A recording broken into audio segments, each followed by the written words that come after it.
Hey guys, quick update. I had planned to make a video on what makes something iconic, but I had to push that back 1 week because the script turned out larger than expected, so yeah, we'll be doing another Storm experience instead, so yeah, I hope you enjoy.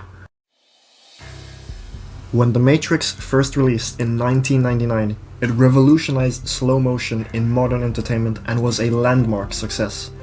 If you haven't seen the movie, you've probably seen the clip of Keanu Reeves dodging the bullets on the skyscraper. As this concept was new, it would be a while until we would see this in video games, and now in the current age of games, the concept has been used so much and it has become oversaturated, where some have perfected it, and some are just so plain and simple that they blend in with the others. However, in 2001, a Finnish studio called Remedy Entertainment created a game that would pioneer this gimmick in gaming, through a game that some have forgotten and some that praise it to the moon. This game is Max Payne, telling the story of Max Payne. Now, 21 years later, how does Max Payne fare today? Well, let me be the first to tell you that Max Payne really is something special. But let's get into it. To make any kind of sense of it, I need to go back 3 years. Back to the night the pain started. So, it shouldn't surprise you that in Max Payne, you play as Max Payne, a former detective turned vigilante who is out to find out who killed his family. The prologue starts out with you going back to the moment when Max comes home to find his wife and child killed, which sets him on a long revenge mission. This premise is simple but effective. We get to see exactly what problems Max is plagued with and how the rest of the game will unfold based on this one single important event. As a player, we get to feel what Max is going through and, importantly, see how he feels himself by hearing his voice and seeing him in the comic book that tells the story, which I'll get into later. I was going to talk about the first game moments, but I think the tutorial that they've set up is where you should start out.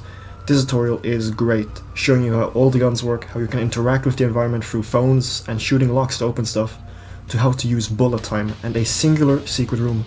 Don't worry, I'll get into all these in the next section, but overall Max Payne has a simple and cohesive introduction that helps the player understand how the game functions and what they can do, giving them different opportunities to tackle these certain situations, and above all, being just fun to play through. But that's all for the premise. Let's get straight into the gameplay.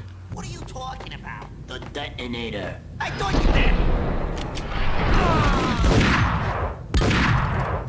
did. Max Payne is a third-person shooter and instantly fits right into the action game category.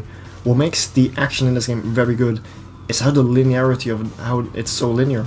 The game is, like I said, very linear, meaning that there is one objective to do: kill bad guys and get to the next area. That is literally all there is for Max Payne. Walk, fight, repeat the cycle. For some this can be a turn-off, but because the action benefits greatly from this linearity, meaning that around every corner there is always something for you to do, from light puzzle sections to all-out shootouts where you are in total control. You get the reference? But however, one problem with linearity is that there is no exploration at all. Yeah, you can explore, but there is very little to no reward. The most you could find is ammo, something that you can find by killing enemies, which you get, but yeah, it's just a very common drop, and these secret rooms, they have nothing. But in a linear sense, it's really not that important. But back to the control. That is what you feel when you play Max Payne. Max has an ever-growing arsenal that many militaries would be jealous of. Shooting is fun and fluid, especially for a 2001 game. What's more is that the weapons you have are all viable for different purposes. The Desert Eagle is good at taking out people from long range, the dual ingram can mow down a horde of thugs, and the sawed-off shotgun can quickly kill off one single enemy at close range. These weapons are all so different and work great, but there's one key feature that makes them all much better, and that is the Matrix-inspired function: bullet time. Bullet time is such a cool mechanic that makes the game so much fun. You can slow down time, aim your shots more precisely to do better headshots so that you can save ammo, and with bullet time you can dive forwards, backwards and to the sides, or simply activate it standing still to move around in slow motion. This is a very well designed mechanic that adds to the fun factor of the game. Along with this, enemies get stronger as the game progresses, so using the fun gameplay with bullet time, wiping out strong enemies is a blast. However, there are issues that arise from the aging of the game. The controls can feel wonky at times, and in some instances the camera can be completely very unforgiving. There was a cutscene segment that spawns enemies in your room, and the camera does not change back to normal straight away, leading them to kill you during the cutscene, and the only way to bypass this is to memorize a movement pattern that can bring you out of the room until the cutscene is over. Another issue is from aging our labels.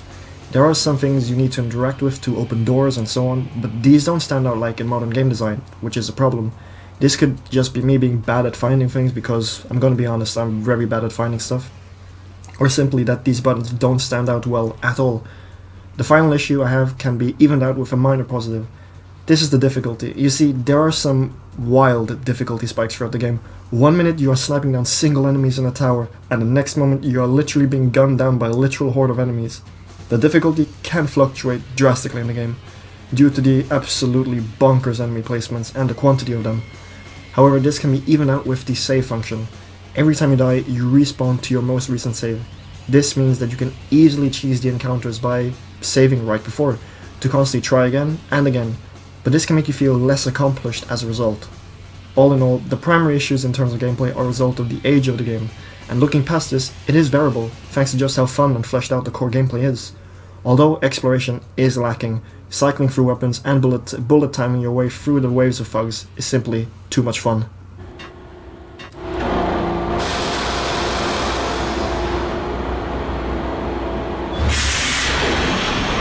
Gameplay can be fun and all, but it needs to feel fun to play in. By that I mean the setting and general vibe of the game. And what you know, Max Payne's got it all. New York is a tremendously great setting for this story, and has metaphors for the story. For instance, the looming and evolving snowstorm is a metaphor for how Max is growing colder to the world around him. It's a small, yet big touch that has a massive impact on the game. In New York, you'll be going into nightclubs, banks, subways, and more. And all these areas help create this place that make it feel like crime is right around every corner you turn. There are grunts that are casually walking and shooting at you on sights, and addicts that hunker and cower in bathroom stalls that freak out when they hear gunshots. These small touches help make the game feel lived in and create a long-lasting tension throughout this crime-ridden city. Not only that it adds to the realism, but enemies can also shoot each other by accident if they dive in front of each other.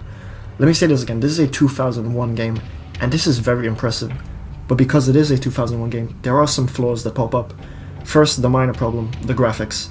The game has shown its age, and in some instances the game can look quite outdated. This goes hand in hand with what I said about some of the how the interactions that are masked in with the graphics that make it look outdated.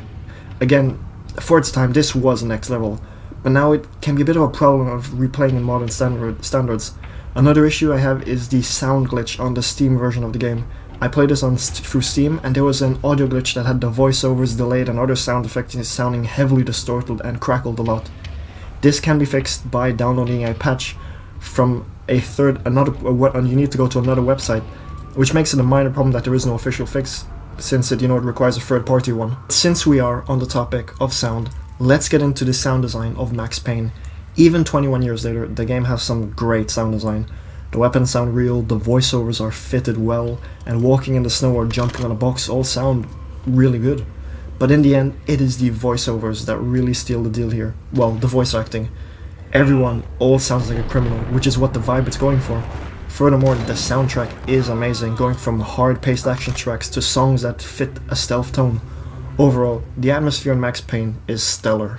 Apart from his suspicious food habits, I figured Bravura to be one of the good guys. Fate had just dropped us on different sides in this. But when it came to capturing me, he was way out of his league. I'm going to say it, and this statement is 100% objectively true, and no one can counter me on this, but Sam Lake is one of the best writers of all time.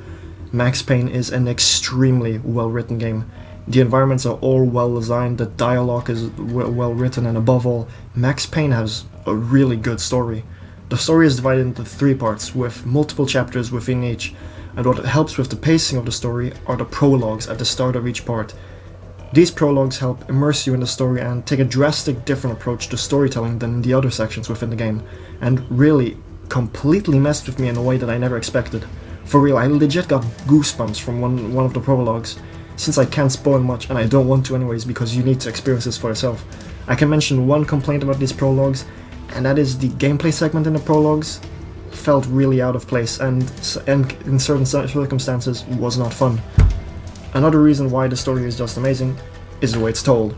There are no true cutscenes per se here, but rather noir comic book style comics. These are shown and narrated by Max, for the most part, unless there's someone else's dialogue. Like I mentioned in the atmosphere, the voice acting here for a 2001 game is top notch, and to this day still holds up really well. The voices all give the characters so much life, and they nailed it. Seeing and hearing the world through Max Payne, who, let me tell you, is an extremely well written character. We understand what he wants, we know that he's doing some wrong actions, but in the end, we understand him.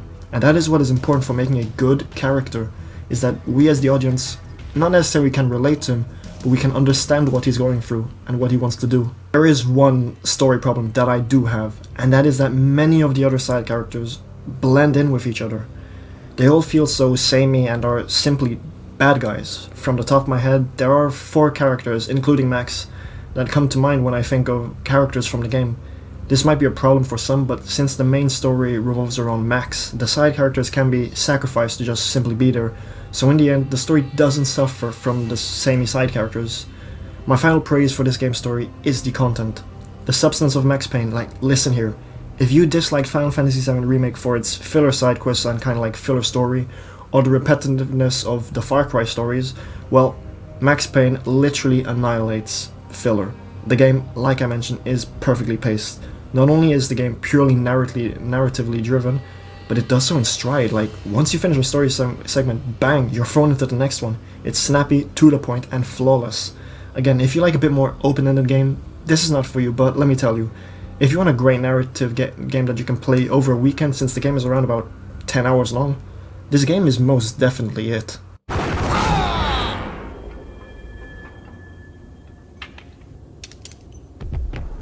You saved me, man. What's going on here?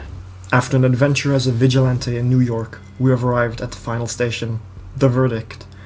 This was my first game by Remedy, and since I got interested through their work by watching the Alan Wake 2 reveal trailer, which got me really hyped, I can't wait for that to come out, I was excited to play this game.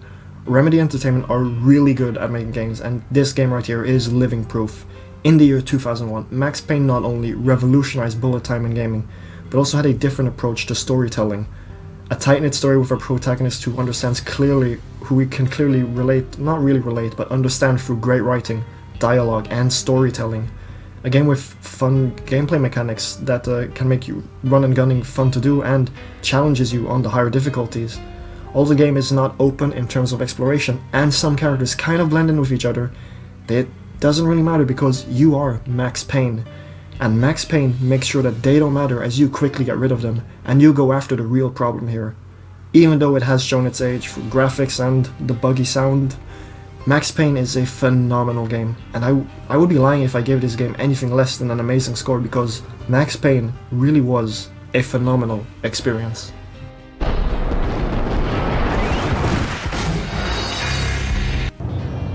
Hey guys, I hope you enjoyed yet another Storm experience. It might have been a bit shorter than the usual ones, but I do hope that you still enjoyed this nonetheless. So, what are you guys' thoughts on Max Payne? The game, that is, not the movie. Did you enjoy it? Comment your takes down below, a like and a sub are heavily appreciated, but yeah, I'm off. I actually got to finish that iconic essay video that I said I had to do, but what makes something iconic, and then I think we might take a look at Metroid Dread or another Resident Evil game, but for real though, Metroid Dread is amazing. And I'll leave you with that, so hasta luego, and Storm out.